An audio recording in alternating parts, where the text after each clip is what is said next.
Puntland, a semi-autonomous region in Somalia, is facing a surge in violence and instability. The heart of the conflict lies in a power struggle between the Puntland President and the Puntland Security Force, or PSF. Recent clashes between government forces and the PSF have turned deadly, raising fears of a wider conflict. The situation is complex, fueled by political ambitions, allegations of corruption, and the involvement of external actors. The president's recent actions have significantly escalated tensions. He launched a campaign to collect weapons, ostensibly to enhance security. However, critics view this move as a thinly veiled attempt to disarm and weaken the PSF, consolidating his own power.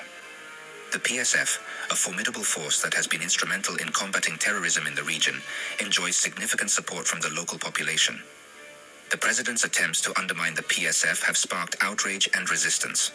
The escalating violence has plunged Puntland into a state of fear and uncertainty. Civilians are caught in the crossfire, with reports of casualties and displacement. The conflict threatens to unravel years of relative peace and stability in the region, jeopardizing the hard-won gains in security and development. The international community is watching with growing concern, urging all parties to show restraint and seek a peaceful resolution. The president's decision to collect weapons has been met with suspicion and resistance.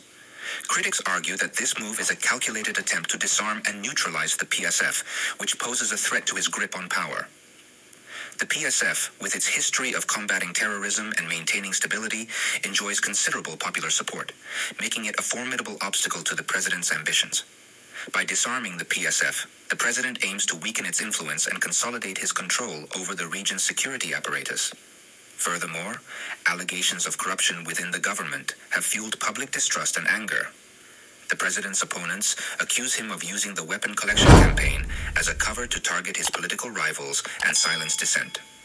They claim that the weapons collected are not being used to enhance security, but are instead being funneled to militias loyal to the president, further solidifying his power base. The president's actions have been condemned by many as a dangerous power grab that threatens to plunge Puntland into chaos. His attempts to consolidate power at the expense of stability and security have alienated key stakeholders and fueled resentment among the population. The president's attempt to bolster his forces has faced a significant setback. In a bid to strengthen his position against the PSF, he embarked on a mission to Mudug and Nugal regions, seeking additional weapons and troops. This mission proved unsuccessful, further exposing the fragility of his position and the growing opposition to his rule. The failure of the president's mission to Mudug and Nugal is indicative of the shifting power dynamics in Puntland. The regions, traditionally viewed as sources of support for the government, appear to be distancing themselves from the president's actions. This shift in allegiance highlights the growing discontent with his leadership and the increasing skepticism surrounding his motives.